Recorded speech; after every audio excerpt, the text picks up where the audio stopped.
Good evening students, Kumar Mishra के पे innovation classes से आप सभी का स्वागत है। आज हम हिस्ट्री के बारे में यानी कि जहाँ तक हम पढ़े थे उसके आगे आज हम पढ़ेंगे। ठीक है, चलते हैं हम पढ़ने की तरफ, क्योंकि ज़्यादा समय नहीं बचा हुआ है। इस समय बहुत सारे एग्ज़ाम्स भी आने वाले हैं और बहुत ऐसे एग्ज़ाम्स हैं जो री एग्ज़ाम्स होने वाले हैं। ठीक है, उनके ऊपर टॉपिक पर बात करते हुए हम लोग हिस्ट्री को जो है आगे की तरफ लेकर के चलते हैं। ठीक है, तो हमें पढ़ना क्या है? हिस्ट्री यानी कि इतिहास। इतिहास में कहाँ तक हो गया था एक बार आप लोग जरूर बता दीजिए,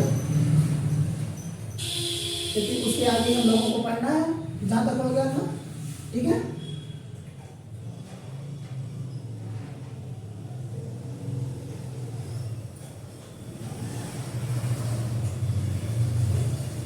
उसके आगे हम लोगों को क्या करना है? पढ़ना है। ठीक है, तो क्लास क्या हम लोगों की चल रही थी? हिस्ट्री। ठीक है, हिस्ट्री यानी कि इतिहास। इतिहास में हम लोगों ने क्या किया था? अभिलेख तक पढ़ लिया था। ठीक है, कहाँ तक पढ़ लिया था? अभिलेख तक। यानी कि अभिलेख लिखने का प्रचलन जो है वो जब डेरियस प्रथम का आक्रमण हुआ था भारत पर, उसी समय आया हुआ था। लेकिन इसको अशोक ने क्या किया? कॉपी करके अपने आप लिखना उसको प्रारंभ कर दिया। ठीक है, यानी कि अभिलेख लिखना अशोक ने क्या किया? प्रारंभ किया। और स्तंभ लेख, शिलालेख, इन सारी चीज़ों का प्रचलन भारत में कौन किया?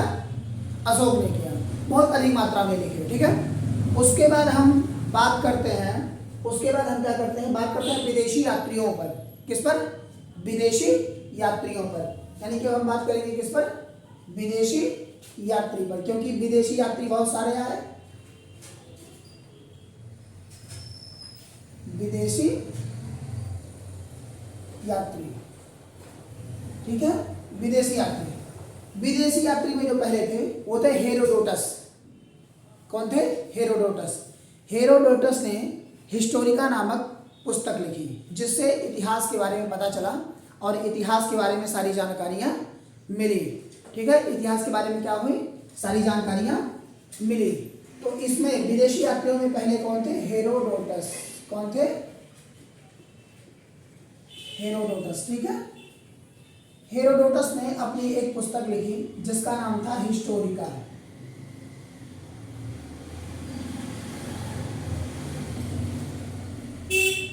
हिस्टोरिका, ये प्रश्न एग्जाम्स में पूछा जा चुका है।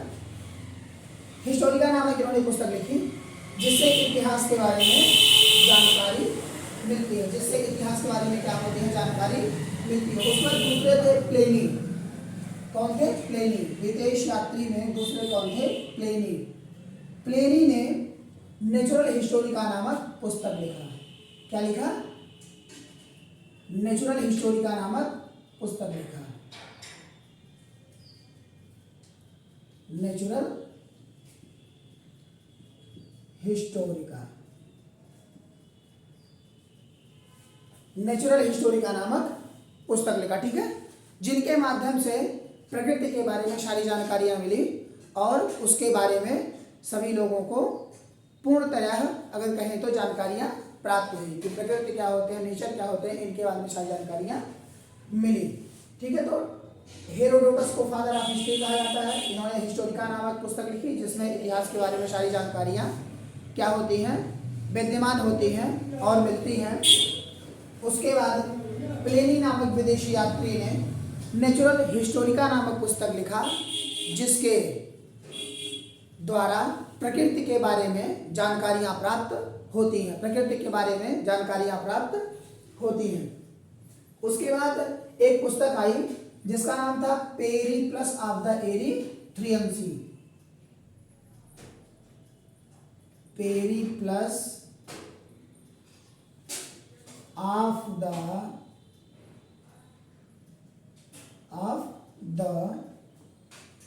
एरिथ्रियंसी।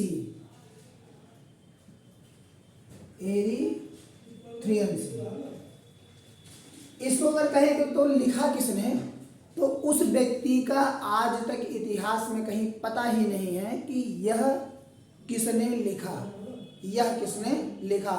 और इसको एग्जाम में कम से कम 20 बार पूछा जा चुका है कि पेरिप्लस ऑफ द एरिथ्रियन सी नामक पुस्तक किस व्यक्ति ने लिखा, किस व्यक्ति ने लिखा। तो इसको आप लोग जब एग्जाम्स में देखेंगे तो चौथे स्थान में रहता है इनमें से कोई नहीं, इनमें से कोई नहीं, ठीक है। अज्ञात व्यक्ति, क्या कह सकते हैं, अज्ञात व्यक्ति जिसका आज तक पता ही नहीं चल पाया, आज तक पता ही नहीं चल पाया कि इस किताब को किसने लिखा, इस किताब को किसने लिखा। उसके बाद आए टालेमी। कौन आया? टालेमी, टालेमी, ठीक है। टालेमी ने जियोग्राफिया नामक पुस्तक लिखा। कौन सी पुस्तक लिखा? जियोग्राफिया।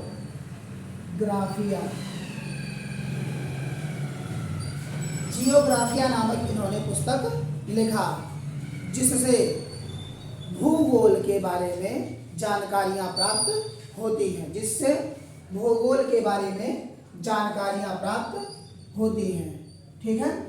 उसके बाद अगले व्यक्ति आए मेगास्थनीज। कौन आए? मेगास्थनीज।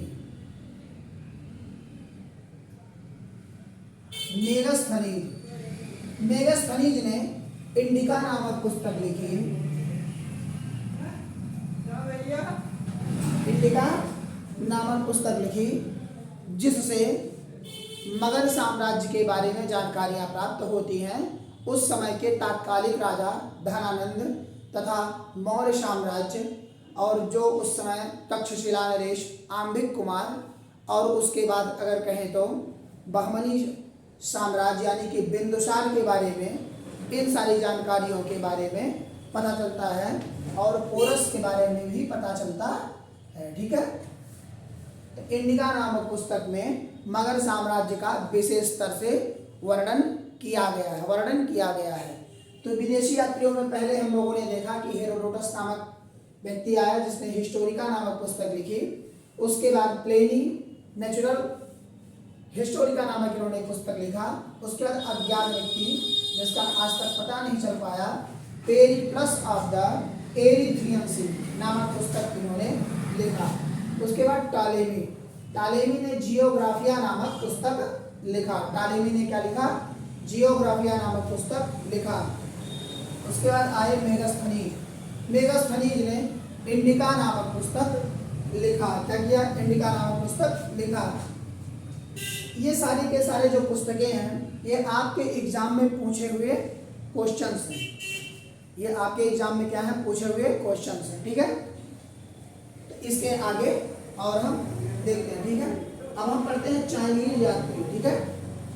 चाइनीज यात्री, इसको मिटा देते हैं। इसके आगे हम लोग पढ़ते हैं चाइनीज यात्री, ठीक है, यानी कि चाइना से आए हुए यात्री। चाइना से आए हुए यात्री यानी कि चाइनीज यात्रियों के बारे में हम बात करते हैं, ठीक है। चाइनीज यात्री,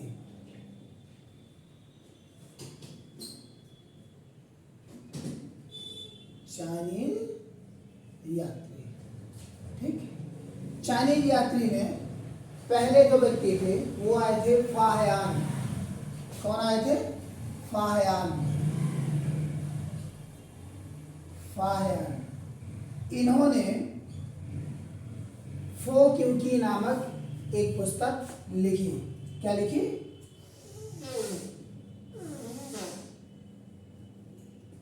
फो क्यूकी नामक पुस्तक लिखी, ठीक है। उसके बाद दूसरे जो आए वो आए ह्वेन सांग।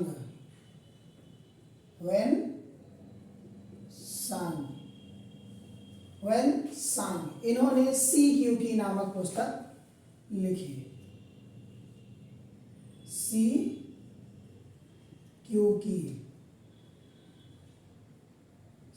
क्यूकी नामक पुस्तक लिखी, ठीक है। इन्होंने सी क्यूकी नामक पुस्तक लिखी।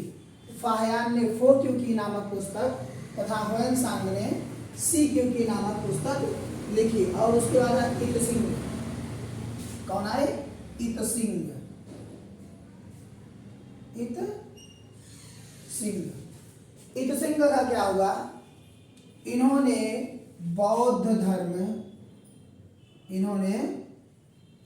बौद्ध धर्म की 400 कॉपी, 400 कॉपी, अगर कहें तो 400 प्रति, 400 प्रतियों को हस्तलिखित करवा करके, ये लिखवा करके ले करके इसको चाइना गए। ठीक है। तो चाइनीज यात्री में सिर्फ 3 थे जो इम्पोर्टेंट हैं, जो एग्जाम्स के बेसिस में पूछे भी जाते हैं कभी कभी।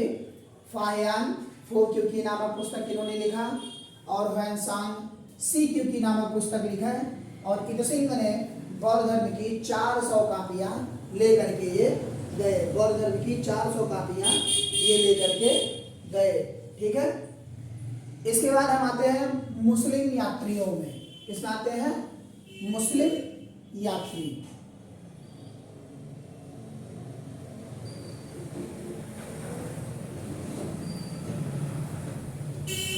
मुस्लिम यात्री, इनको हम देख लेते हैं कौन कौन थे। ठीक है। मुस्लिम यात्रियों में क्या है कि जो अरब कंट्रियों से आए हुए व्यक्ति थे, जो मनोवैज्ञानिक तरीके से भारत में आने के बाद खोज किए, और खोज करने के बाद में भारत को बहुत सारी चीज़ों को दे करके गए, उनके बारे में हम लिखते हैं। इसमें पहले आने वाले जो थे वो थे अल-बरूनी। कौन थे? अल-बरूनी। कौन थे? अल-बरूनी। इन्होंने किताबुल हिंद की रचना की। किसकी की? किताबुल हिंद। किताब उल हिंद, किताबुल हिंद की रचना की। किसकी रचना की? किताबुल हिंद की। ठीक है। तो अल-बरूनी ने किताब उल हिंद की रचना की। उसके बाद अगले जो वैज्ञानिक आए वो आए अल-मसूदी। कौन आए?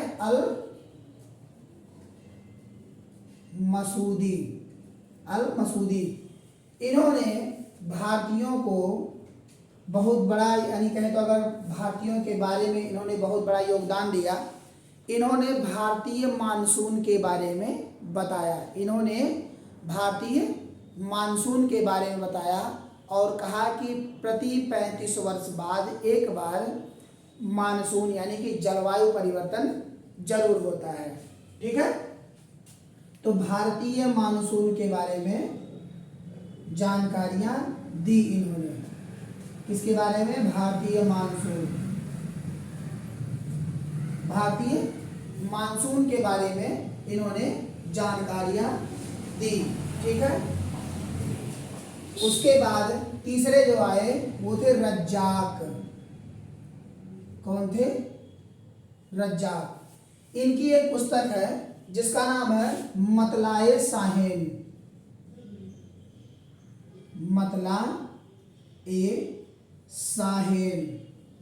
क्या नाम है?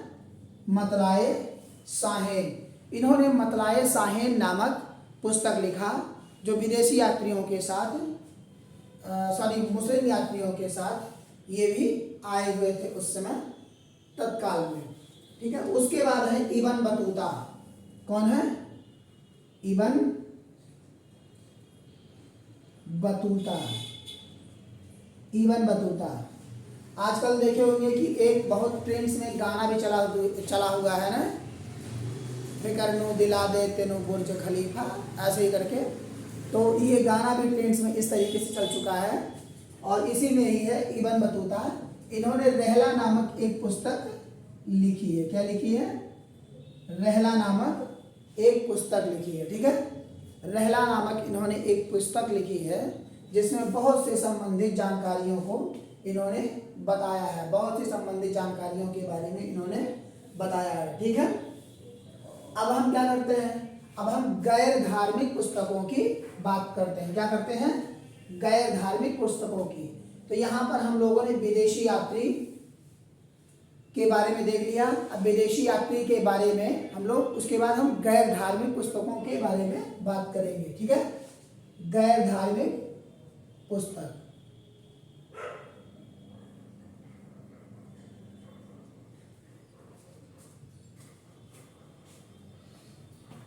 गैर धार्मिक पुस्तक, गैर धार्मिक पुस्तक की अगर हम बात करें तो गैर धार्मिक पुस्तक में सबसे पहला जो लिखा गया है वह है चाणक्य द्वारा अर्थशास्त्र। क्या है?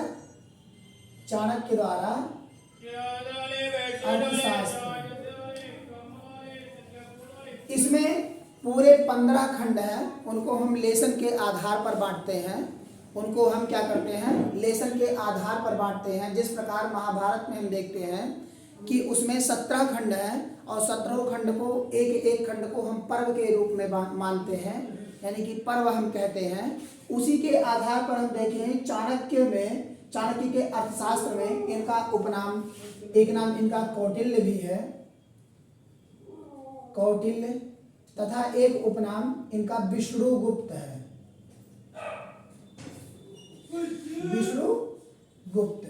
ठीक है, इसमें हम देखते हैं कि इसमें पूरे 15 खंड हैं जो लेसन के रूप में कहे जाते हैं। क्या कहे जाते हैं? लेसन के रूप में। ठीक है, और इसमें 5 चीजें कही गई हैं। पहला, इसमें जो बताया गया है वो कहा गया है राजा। पहला कहा गया है जो इन्होंने अपने अर्थशास्त्र में कहा है कि जो बहुत ही बेहतरीन तरीके से किया जाता है, अगर कहें तो, कि जहाँ का शासक अच्छा ना हो, जहाँ का शासक अच्छा ना हो, वहाँ की जनता अगर कहें तो पागल होती है। ठीक है, वह किसी भी तरीके से कुछ भी कर सकती है अगर उनको संगठित तरीके से चलाने का कार्य भी राजा ना करे। तो राजा का होना बहुत आवश्यक है। उसके साथ दूसरा जो सबसे बड़ा पद होता है वो है अमात्य का। किसका? अमात्य का, जिनको आज के समय में हम लोग क्या कहते हैं? मंत्री। ठीक है, पॉलिटी में पढ़ते हैं ना, मंत्री परिषद, उसी की तरह से मंत्री होते हैं। यानी कि उनको पहले के समय में क्या कहा जाता था? अमात्य। उसके बाद होता है न्याय प्रक्रिया।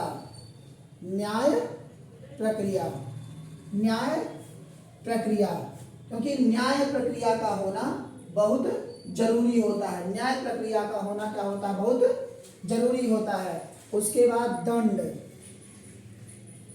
दंड। तो ऐसे ही इन सब के बारे में चाणक्य नीति में इस तरह से मिलता है, अर्थशास्त्र में मिलता है। ठीक है, यहां तक समझ में आ गया? किसी को कोई दिक्कत? अब इसके आगे हम लोग चलते हैं। ठीक है, यानी कि चाणक्य ने कौन सी पुस्तक लिखी? अर्थशास्त्र नामक पुस्तक लिखी। उसके बाद एक नाम जो बहुत फेमस है, विष्णु शर्मा,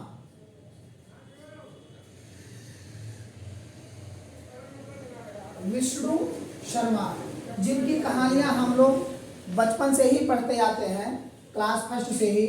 यानी कि इन्होंने क्या लिखा है? पंचतंत्र की कथा, यानी कि पंचतंत्र नामक पुस्तक लिखी है कि जिसमें बहुत सारी कहानियों का समावेश है, जिनके माध्यम से हम बहुत सारी जानकारियों को हासिल करते हैं और प्रारंभ में हमें बहुत सारी जानकारी यानी कि ज्ञान की प्राप्ति होती है कि हमें अपने जीवन में क्या करना चाहिए और क्या नहीं करना चाहिए, किसको करने से जीवन सही चलता है या किसको करने से कभी काल गलत हो जाता है। तो इसके बारे में पंचतंत्र की कहानियां बहुत ही प्रसिद्ध है। उसके बाद है कालिदास। कौन है? कालिदास। ये वही कालिदास है कि जो जिस शाखा पर बैठते थे उसी शाखा को ये आरंभ से काटना प्रारंभ कर देते थे। ये आपने शायद सुनी होगी आप सभी ने कि ये जिस शाखा पर बैठते थे, मान लिया ये एक पेड़ है, ठीक है, और यहाँ से ऐसे शाखाएं निकली हुई हैं। अगर वो यहाँ बैठे हैं तो यहाँ से काटते थे उसको, यानी कि काटने के बाद इस पे गिर पड़े। लेकिन जब इनके अंदर ज्ञान का विकास हुआ और इन्होंने अनेक प्रकार की पुस्तकें लिखना प्रारंभ की, तो इन्होंने पहली जो पुस्तक लिखी वो थी मालविकाग्निमित्रम। मालविकाग्निमित्रम, मालविका और अग्निमित्र की अगर कहें तो प्रेम संबंधों का एक सुचारू रूप से वर्णन इसमें किया गया है। एक सुचारू रूप से इसमें वर्णन किया गया है। ठीक है, मालविकाग्निमित्रम। और दूसरी जो पुस्तक है वो है अभिज्ञान शकुंतलम। कौन सी है? अभिज्ञान शकुंतलम। कौन सी पुस्तक है? अभिज्ञान शकुंतलम। तो अभिज्ञान शकुंतलम भी ये उस समय की बात है जब शकुंतला पुत्र भरत, ठीक है, उन्होंने बचपन में सिंह के मुख को फाड़ करके उसके अंदर के दांतों को सभी को गिना हुआ था। ये उसी में लिखा हुआ है अभिज्ञान शकुंतलम। अभिज्ञान शकुंतलम यानी कि जो ज्ञान से अनभिज्ञ हो, जो ज्ञान से अनभिज्ञ हो वह शकुंतला पुत्र, वह शकुंतला पुत्र, यानी कि अभिज्ञान शकुंतलम, अभिज्ञान शकुंतलम। और चौथा जो है वो है मनुस्मृति। मनुस्मृति यह जो है यह राजनीति से संबंधित है। यह राजनीति से पूर्णतया संबंधित है। किससे संबंधित है? राजनीति से पूर्णतया संबंधित है। और इसके जो लेखक हैं वो है मनु। कौन है? मनु है। ठीक है, तो अभी मैंने देखा गैर धार्मिक पुस्तकों में चाणक्य ने अर्थशास्त्र लिखा जिसमें 15 लेशन अर्थात खंड है। विष्णु शर्मा द्वारा लिखी गई पंचतंत्र की कथा, कालिदास द्वारा लिखी गई 2 पुस्तक मालविकाग्निमित्रम और अभिज्ञान शकुंतलम। अभिज्ञान शकुंतलम। मनु ने मनुस्मृति लिखी जिसमें राजनीति से संबंधित बहुत सारी जानकारियां उसमें दी गई हैं। बहुत सारी जानकारियां उसमें दी गई हैं। ठीक है, अब इसके आगे हम लोग चलते हैं। यहाँ तक सभी के समझ में आ गया होगा। अब इसके बाद हम लोग चलते हैं, ठीक है, आगे की तरफ। और जो पुस्तक लिखी गई कुछ इसमें से, जैसे कि जैन धर्म और बौद्ध धर्म में की भी बहुत सारी पुस्तकें लिखी गई थी। तो जैन धर्म की जो पुस्तकें थी, अगर हम जैन धर्म की बात करें और जैन धर्म के लिखे गए पुस्तकों की बात करें तो उसमें 12 अंग, 12 उपांग, 12 उपांग तथा 12 उपांग, भगवती सूत्र और आदि पुराण। भगवती सूत्र एवं आदि पुराण।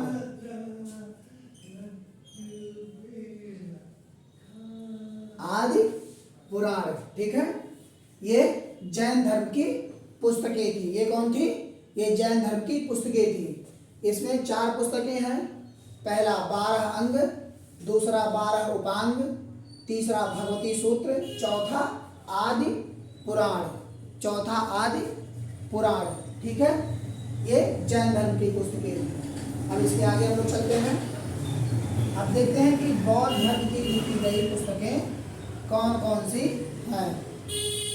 बौद्ध धर्म की लिखी गई पुस्तकें कौन कौन सी हैं, ठीक है। उसके बाद हम इसके बारे में चर्चा करेंगे कि बौद्ध धर्म में कौन कौन सी पुस्तकें लिखी गई हैं, ठीक है, कौन कौन सी पुस्तकें लिखी गई हैं। तो बौद्ध धर्म में जब हम बात करते हैं इनके धार्मिक पुस्तकों की, तो इसमें आते हैं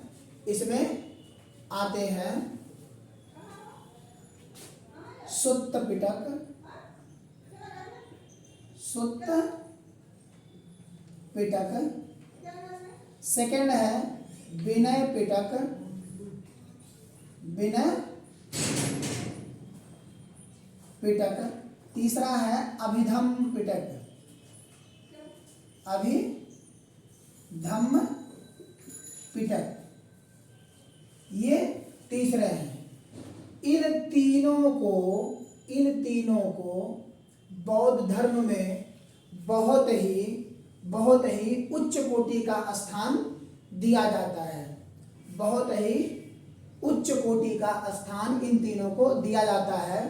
पहला जो है सुत्त पिटक, दूसरा विनय पिटक तथा तीसरा अभिधम्म पिटक, अभिधम्म पिटक।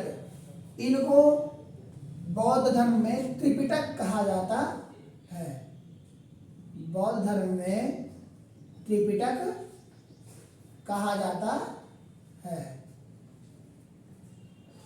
बौद्ध धर्म में त्रिपिटक इनको कहा जाता है। और इसमें अगर हम सुत्त पिटक की बात करते हैं, सुत्त पिटक की बात करते हैं तो इसे बौद्ध धर्म का इंसाइक्लोपीडिया कहा जाता है। क्या कहा जाता है? इंसाइक्लोपीडिया।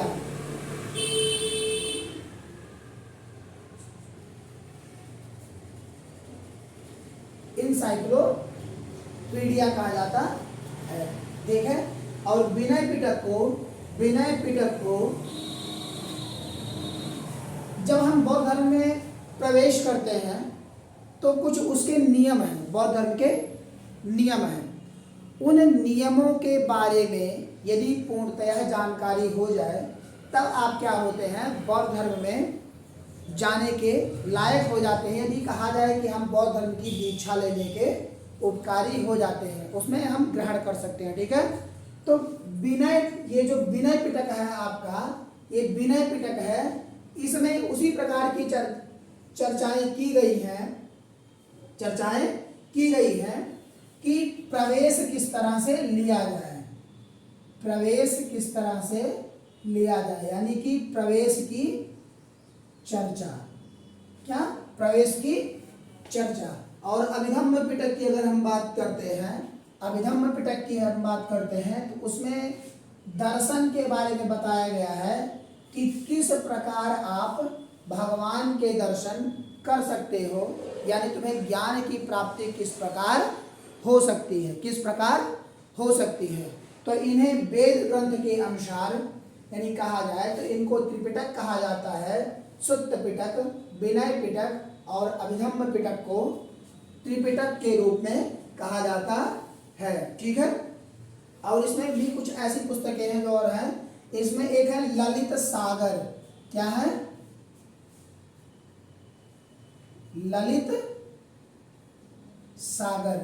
ललित सागर एक ऐसी पुस्तक है जिनसे बहुत सारी आपकी जानकारियां मिल जाएंगी। किसके बारे में? बौद्ध के बारे में, यानी कि बौद्ध भिक्षु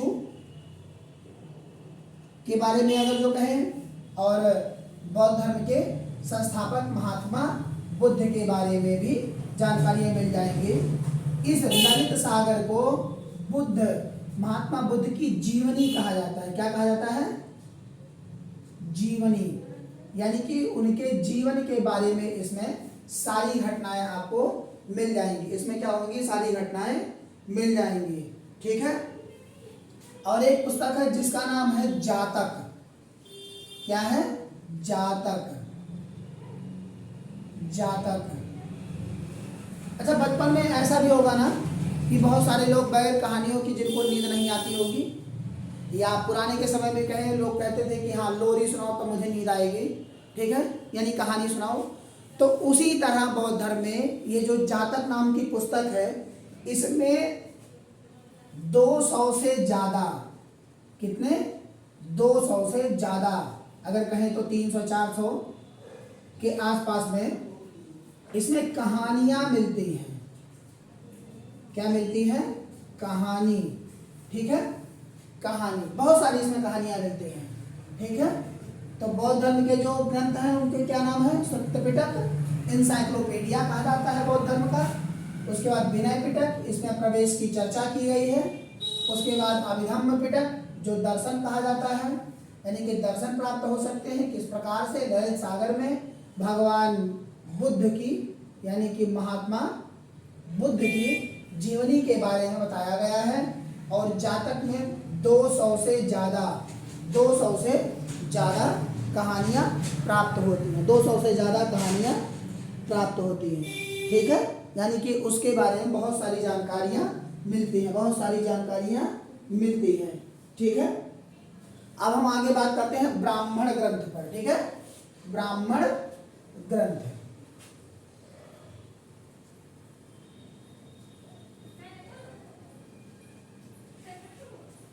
इसके बाद हम बात करते हैं ब्राह्मण ग्रंथ पर।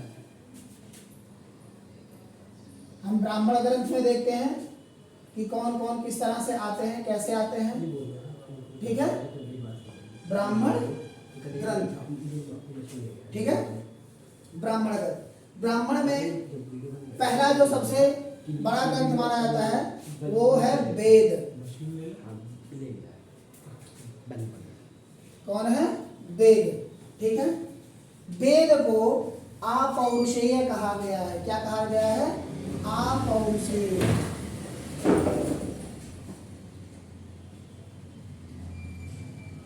अपौरुषेय क्यों कहा गया है? क्योंकि इसको किसी ने लिखा नहीं है, इसको किसी ने लिखा नहीं है। अगर कहें तो इसको क्या किया गया है? संकलित किया गया है। संकलित, आप सोच रहे होंगे कि संकलित मतलब क्या होता है ना? संकलित का तात्पर्य होता है कि जब किसी पुस्तक को कोई लिखता है तो उसमें लिखा जाता है रिटन बाई, यानी कि उनका नाम रहता है वहाँ पर और कहते हैं कि इनके द्वारा यह लिखा गया है।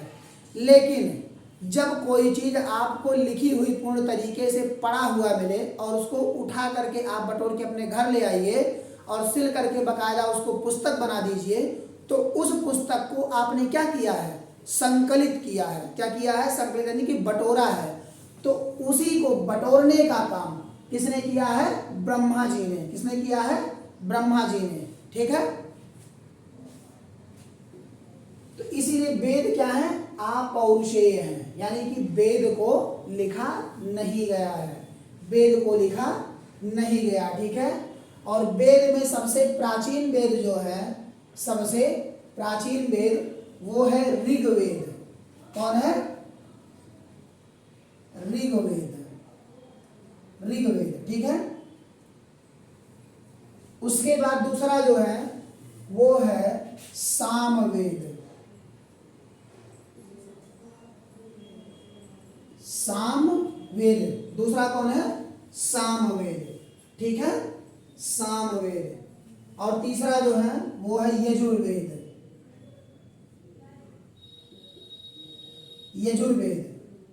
और चौथा जो है वह है अथर्ववेद।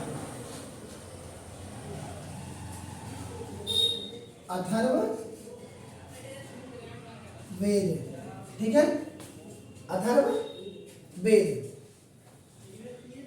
अब अथर्ववेद की जो कहानी है, इन तीनों को वेद त्रयी कहा जाता है। क्या कहा जाता है? वेद त्रयी कहा जाता है। लेकिन अथर्ववेद लगभग 500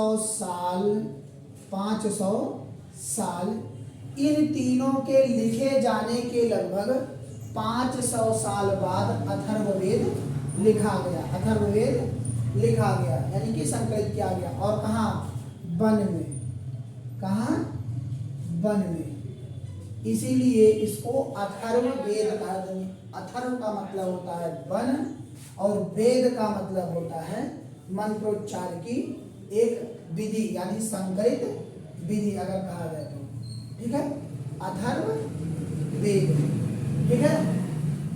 तो यहाँ पर हम लोग क्या पढ़ रहे थे? ब्राह्मण ग्रंथ।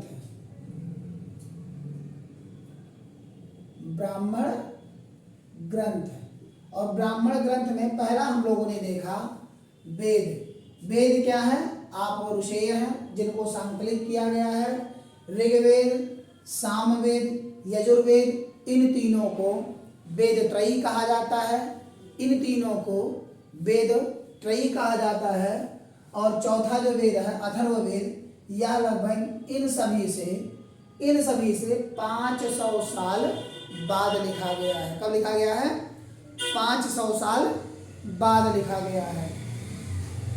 इस कारण से यह अभी नवीन वेद के रूप में जाना जाता है। नवीन वेद के रूप में जाना जाता है। अब वेदों के ब्राह्मण ग्रंथ के बारे में हम लोग बात कर लेते हैं, ठीक है। वेदों के ब्राह्मण ग्रंथ, वेदों के ब्राह्मण ग्रंथ, वेदों के ब्राह्मण ग्रंथ, ठीक है। तो इसमें वेदों के पहला ब्राह्मण ग्रंथ कौन है हम बात करते हैं। तो पहले चारों वेदों को हम लाइन से लिख लेते हैं। पहला ऋग्वेद,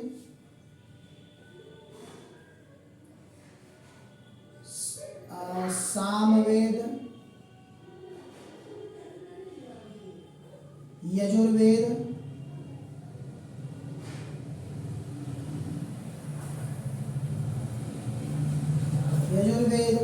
और चौथा जो है वो है अथर्ववेद, ठीक है। अथर्ववेद। पहले ऋग्वेद के दो ब्राह्मण ग्रंथ हैं जिनको शॉर्ट फॉर्म में कहते हैं एक। क्या कहते हैं? एक, ठीक है। क्या कहते हैं? एक, ठीक है। यानी कि पहला है एक रेय और दूसरा जो है वो है कौस्तकी।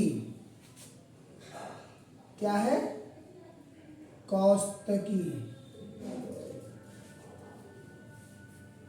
ऐतरेय और कौस्तकी, ठीक है। यानी कि एक।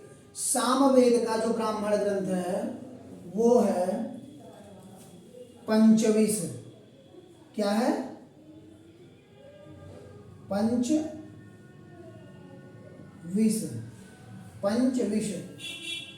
ये सारे के सारे जो आपको हम बता रहे हैं आपके एग्जाम में पूछे जा चुके हैं, इस कारण से इसको हम बता रहे हैं और ये इंपॉर्टेंट भी है आपके एग्जाम्स के थ्रू। यानी कि वेदों के अगर ब्राह्मण ग्रंथ की हम बात करें तो ऋग्वेद के दो ब्राह्मण ग्रंथ हैं, ऐतरेय और कौस्तकी। इन्हें हम शॉर्ट फॉर्म में एक कह सकते हैं। क्या कह सकते हैं? एक। सामवेद के एक ब्राह्मण ग्रंथ है जिनका नाम है पंचविश। क्या नाम है? पंचविश। उसके बाद यजुर्वेद है। यजुर्वेद के आपके दो ब्राह्मण ग्रंथ हैं, शतपथ और तैतरेय। शतपथ और तैतरेय। यानी कि इनको हम शॉर्ट फॉर्म में क्या लिख सकते हैं? क्या लिख सकते हैं? यानी कि शतपथ और तैतरेय, ठीक है। शतपथ और तैतरेय, ठीक है। और अंतिम अथर्ववेद के इनके जो ब्राह्मण ग्रंथ हैं उसका नाम है गोपथ,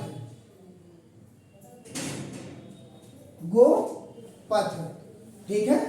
गोपथ।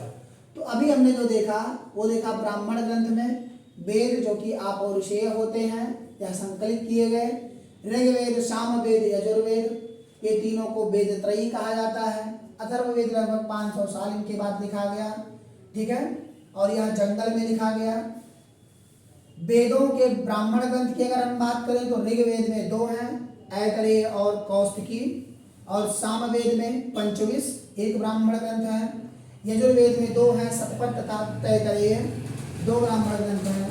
और अथर्ववेद में एक है जिसका नाम है गोपथ, ठीक है, जिसका नाम है गोपथ। आज की क्लास यहीं पर समाप्त होती है, बाकी हम लोग कल चर्चा करेंगे इस अगले क्लास में। इस अगले क्लास में, ठीक है। धन्यवाद।